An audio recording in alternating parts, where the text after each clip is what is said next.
Los 5 peores castigos hechos en nombre de la Iglesia. Para hablar de estos castigos es necesario que conozcas sobre el término Inquisición.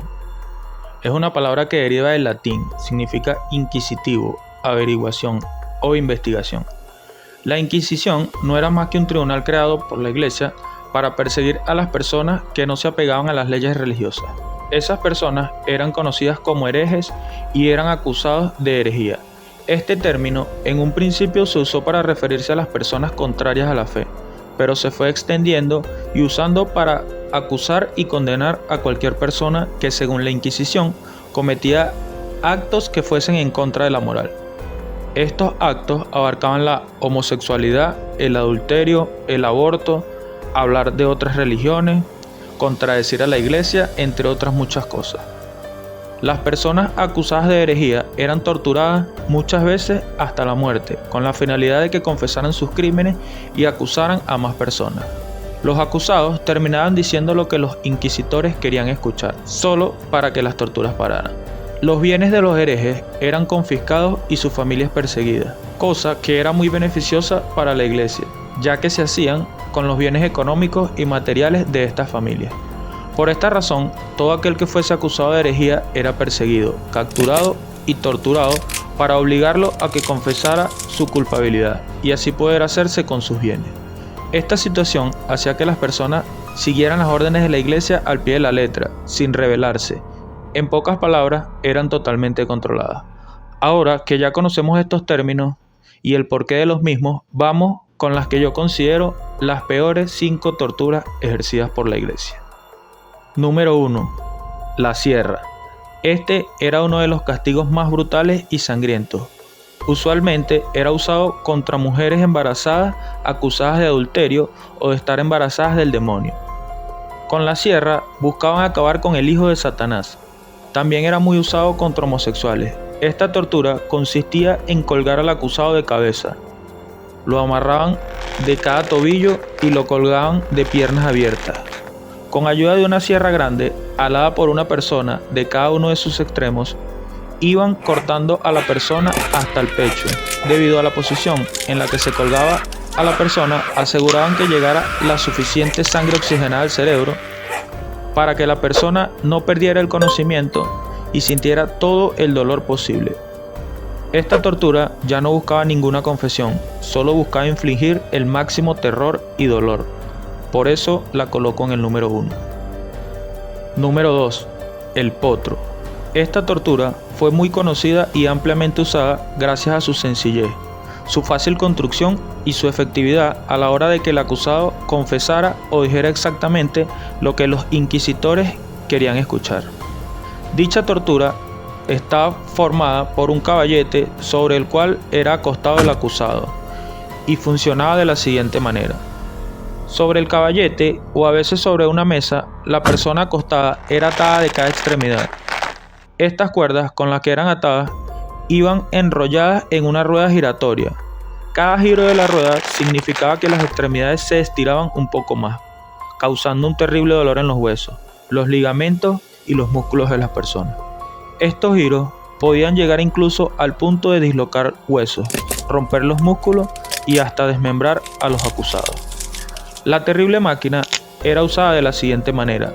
Se acostaba y ataba a la persona. Un verdugo encargado de la parte de las piernas y otro de los brazos. Estos hacían girar las ruedas hasta dejar a la persona bien estirada, sintiendo un enorme dolor, pero sin dislocarla, para así comenzar el interrogatorio.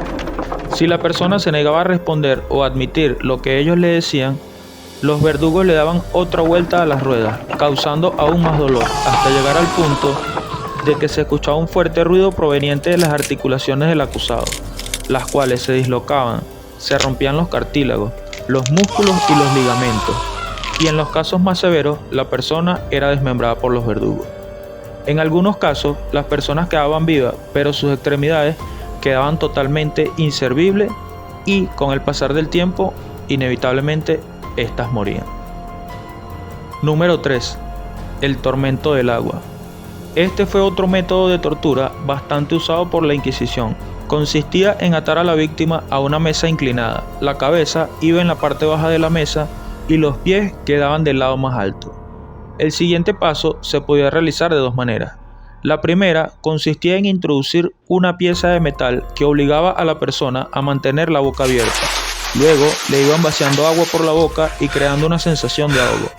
Paraban por un momento y si la persona no confesaba o se declaraba culpable de las acusaciones, continuaban haciéndola tragar agua, incluso llegando al punto de hacerle estallar el estómago por tanta agua que la obligaban a tragar. La otra manera consistía en introducir un trapo hasta la garganta del acusado y echaban agua a través de él. El agua se iba filtrando a través del trapo. Esto hacía que la respiración fuese cada vez más difícil. La persona se esforzaba en tragar esa agua y así poder aspirar un poco de aire, pero esto era casi en vano. Comúnmente, la víctima terminaba perdiendo la conciencia o muerta por ahogamiento, y en otros casos, el estómago se expandía hasta reventar de tanto líquido que le hacían entrar. Muchas veces, estos líquidos eran una mezcla de agua con orina o bilis. Número 4. La pera vaginal, anal u oral. Esta tortura era muy usada contra homosexuales y mujeres que cometían adulterio. Este instrumento de tortura, como su nombre lo indica, tenía forma de pera. Era de metal, una punta era estrecha y la otra era más ancha. Se introducía en la boca, la vagina o el ano, dependiendo de la acusación. La oral se aplicaba a personas que predicaban creencias contra la iglesia. La vaginal a mujeres infieles o acusadas de haber tenido relaciones con el demonio. Y la anal a los homosexuales. Una vez la parte más ancha de la pera era introducida en una de estas cavidades, se iba ensanchando a través del giro de un tornillo. La pera era introducida de manera forzada en la vagina, boca o ano y una vez estando dentro era expandida al máximo a través del giro de un tornillo. La cavidad terminaba siendo totalmente destrozada y generalmente ocasionaba la muerte del acusado. Cuando era en la boca, esta separaba la mandíbula del cráneo, dañaba dientes y todo a su paso. Cuando era en la vagina o ano, desgarraba los intestinos y los órganos cercanos, significando así una muerte lenta y dolorosa para el acusado. Número 5. La garrucha. Este fue otro método de tortura ampliamente usado, ya que era bastante fácil de llevar a cabo. Este consistía en llevar los brazos del acusado detrás de su espalda y atar ambas muñecas. Seguidamente, del nudo de las muñecas era alzado por una soga larga, la cual pasaba por una polea. Así podían alzar y bajar a la persona a voluntad, con solo alar o soltar el otro extremo de la cuerda. La manera en que la usaban era la siguiente. Después de atar al acusado, lo subían lo más alto posible y la persona quedaba colgando con los brazos por la espalda, lo cual ya causaba una gran incomodidad, acompañada de un gran dolor. Luego soltaban la cuerda y la persona bajaba en caída libre. Faltando poco para tocar el piso, frenaban la cuerda, lo cual hacía que la persona se detuviera bruscamente. Esto ocasionaba que los hombros se salieran de su cavidad, se rompieran los ligamentos, se fracturaran las muñecas y la persona sintiera un dolor indescriptible. Dejaban a la persona suspendida, lo cual seguía generando tensión en las partes dañadas. Pero no termina ahí. Esto lo van haciendo repetidas veces y a diferentes niveles. La persona termina por perder uno o ambos brazos. Las muñecas quedan inservibles e irreconocibles y muchas veces dejaban a la persona colgada hasta que muriera. Para mí, estas son las 5 peores torturas realizadas por la iglesia para obligar a las personas a seguir a la religión. Si te gustó el video, dale like, suscríbete y comparte.